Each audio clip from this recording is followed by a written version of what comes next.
রমজানকে স্বাগত জানাতে কোমল পানীয়ের পুরনো ক্যান কেটে রং বেরঙের লণ্ঠন বানাচ্ছেন এক ফিলিস্তিনি। সেগুলো দিয়ে জরাজীর্ণ তাঁবু সাজিয়ে উৎসবের আমেজ আনার চেষ্টা করছেন। খান ইউনিসের বাসিন্দা মোহাম্মদ আল নাজ্জার এই কাজগুলো করেন বিনা পারিশ্রমিকে। রমজান ঘিরে শিশুদের মনে একটু আনন্দ দেয়াই তার মূল লক্ষ্য।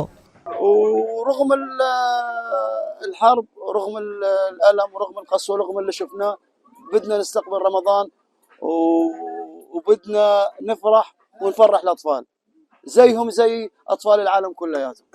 উল বুনতে ব্যস্ত দের আল বালার বাসিন্দা ফাতেমা আবু হাতাব রঙিন সুতোয় বুনছেন নানা রকম সাজসজ্জার জিনিস। কঠিন পরিস্থিতির মধ্যেও রমজান মাসে গাজাবাসীর মনে উৎসবের ছোঁয়া ছড়িয়ে দিতে তার এই ক্ষুদ্র প্রয়াস।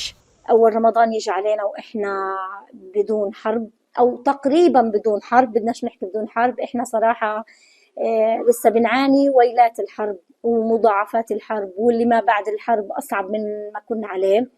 এদিকে রাফা সীমান্তে সীমিত আকারে মানবিক সহায়তা প্রবেশে কিছুটা আশার আলো জেগেছে ফিলিস্তিনিদের মধ্যে। যদিও দীর্ঘস্থায়ী সংঘাতে পুরোপুরি ভেঙে পড়েছে গাজার অর্থনৈতিক ব্যবস্থা।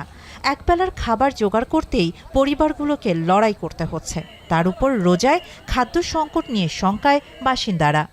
أسعار الفوانيس في البلد يعني تتجاوز يعني الغلاء الفاحش، و50% من المجتمع الفلسطيني بيقدرش يشتريها ومش موجودة والمتوفر منها يعني غالي كتير।